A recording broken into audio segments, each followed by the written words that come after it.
নমস্কার বন্ধুরা, আপনারা দেখছেন voice of Bankura, presented by anticlock technology.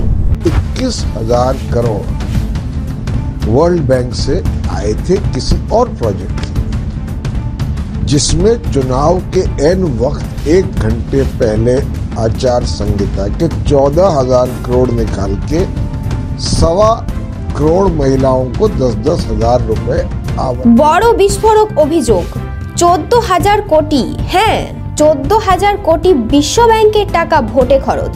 অভিযোগ তুললেন প্রশান্ত কিশোরের দল। প্রশান্ত কিশোরের জ্যান সুরজ পার্টি দাবি করেছে বিশ্ব ব্যাংক থেকে উন্নয়ন প্রকল্পের জন্য নেওয়া 14,000 কোটি টাকা ভোটের আগে সরিয়ে দেওয়া হয়েছে। ঠিক শুনেছেন, 14,000 কোটি। আরও চমক, এই বিপুল টাকা নাকি সরাসরি 1,25,00,000 নারী ভোটারের অ্যাকাউন্টে জমা করা হয়েছে, প্রতিজনকে 10,000 করে। উদ্দেশ্য, অভিযোগকারীদের ভাষায় টাকা ঢালুন, ভোট তুলুন। জ্যান সুরজ আরও বলেছেন, বিহার সরকারের কোষাগার শূন্য, রাজ্য ঋণে ডুবে। যে টাকা দিয়ে রাস্তাঘাট, হাসপাতাল, পানীয় জল উন্নয়ন হওয়ার কথা ছিল, সেই টাকা নাকি ঢুকে গেছে একটাই জায়গায়, ভোটের ব্যাংকে। প্রশ্ন একটাই, যে অর্থ বিদেশি উন্নয়ন ঋণ হিসেবে আসে তা কি ভোটের আগ মুহূর্তে নগদ বিতরণের জন্য ব্যবহার করা যায়? এই অভিযোগ কি গণতন্ত্রের ভিত্তিতে বিস্ফোরণ ঘটাতে চলেছে?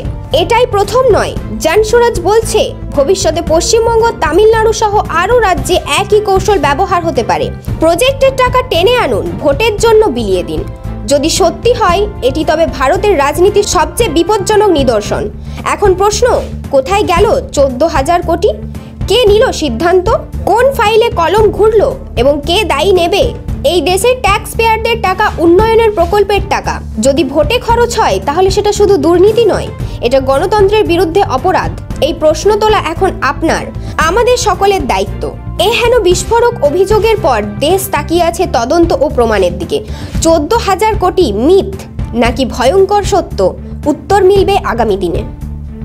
এই ধরনের গুরুত্বপূর্ণ খবর সবার আগে পেতে আমাদের চ্যানেলটি সাবস্ক্রাইব করুন আর ভিডিওটি শেয়ার করতে ভুলবেন না।